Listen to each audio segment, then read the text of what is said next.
Hey, sixth grade. Welcome to your lesson today. Before you watch this lesson, make sure that you have graded your homework from yesterday and submitted your score on the document on Google Classroom. Today's lesson should be fairly simple. It is finding a percent of a quantity. So, quick reminder to copy down what it is written in red, and if it is written in black, then it is up to you. So we have two main goals.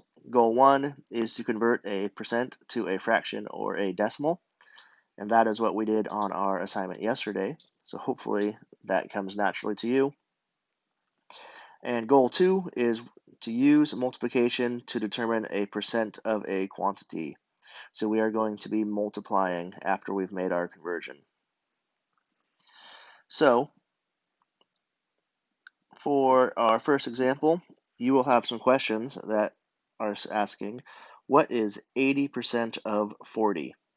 So 80% is, of course, the percent, and 40 is the whole quantity. So there are two steps to solving these problems, and you're going to be able to choose whether you want to convert the percent to a decimal or to a fraction. You do not have to do both of them in each problem. Some people will choose to always do decimals. Some people will choose to always do fractions. Some people, it will depend on what percent they're dealing with. So I'm going to show both. We know that we can convert a percent to a decimal by dividing by 100. So we can say 80% is equal to 0.8. A lot of you might think, well, it is 0.80. That's true, but we don't need to have that last zero. So written as a decimal, we can turn it into 0.8, and written as a fraction, what we need to do is take that percent and put it over 100. This specific fraction can be simplified. We can divide both of these by 20, and we're going to get 4/5. Another option that you have is you can convert the percentage to a decimal, and we could read this as 8/10. So we have our fraction, we have our decimal, and when you're actually solving these problems, you're only going to need to choose one. You can choose to find the decimal, or you can choose to find the fraction. Either way, we're going to multiply our decimal or our fraction by the original whole number, which in this case is 40. So we can do 40 times 8/10. We're just going to use the multiplication algorithm. 8 times 0 is 0. 8 times 4 is 32. And we don't need to have our second line down here because that is all zeros. We need to determine where the decimal point goes. And we can see, I'll use a different color than red. We can see that there is a decimal point here, and there's a decimal point here, and there is one digit that is to the right of a decimal point. So that means in our answer, we're going to have one digit to the right of our decimal point. So that gives us our answer of 32. Hopefully you remember multiplying decimals. That if you struggle multiplying decimals, then you might want to stick with fractions.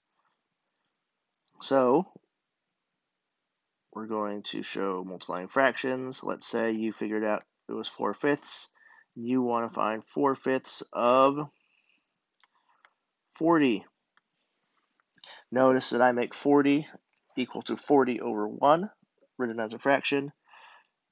We have 160 over 5. We're going to simplify that by dividing both of these by 5.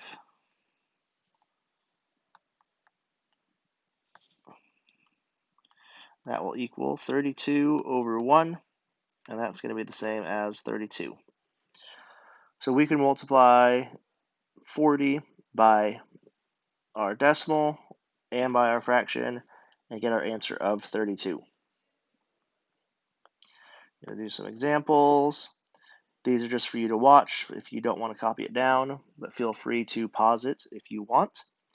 Towards the end of this video, there will be problems I'd like you to try. A basketball team won 40% of their 25 games. How many games did they win? So we can take 40%. We can convert that to a decimal. And then we're going to multiply that decimal by 25. So 25 games, then multiply that by 4/10.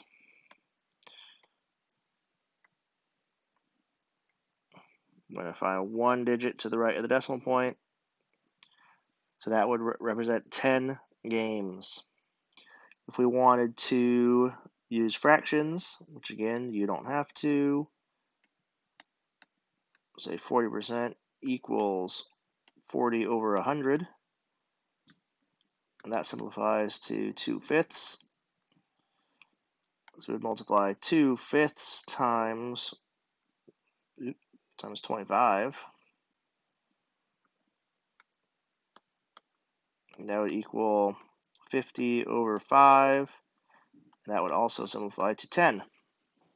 So whatever method you choose, you're going to end up with the same answer. Choose your favorite method and go for it. All right. Two-part question. A team won 70% of their 90 games. How many games do they win? How many games do they lose? So we still have our percentage.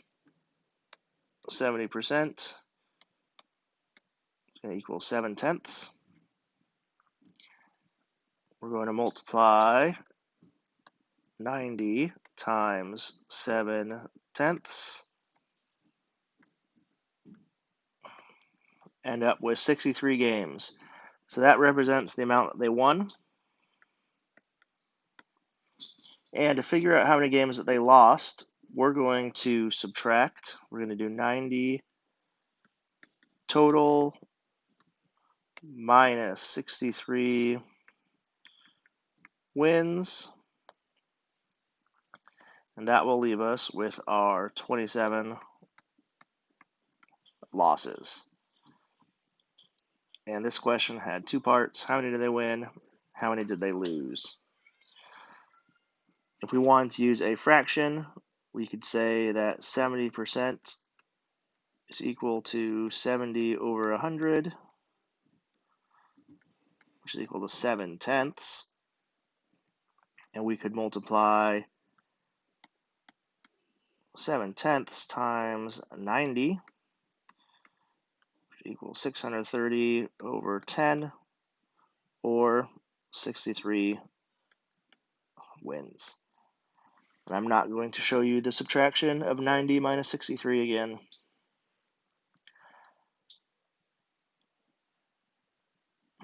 Okay, your turn. Go ahead and pause the video. Try this problem.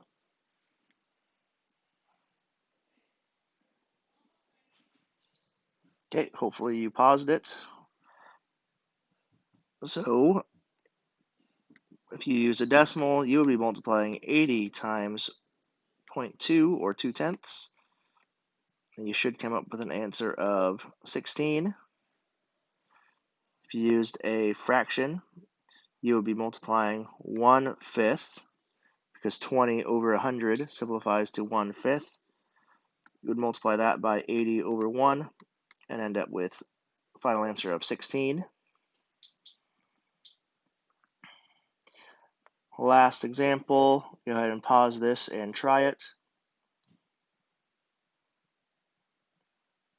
Okay, a shirt costs $40, but you have a discount of 25% off. So that's great. And multiply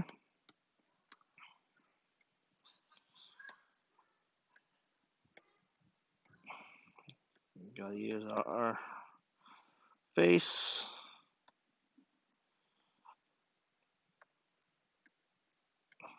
Add these up. This time we have 2 digits to the right of the decimal point. So we have saved $10. Let me write that. Saved $10. And how much do you pay for the shirt now? Well, if it costs $40 and you save $10, now you pay $30.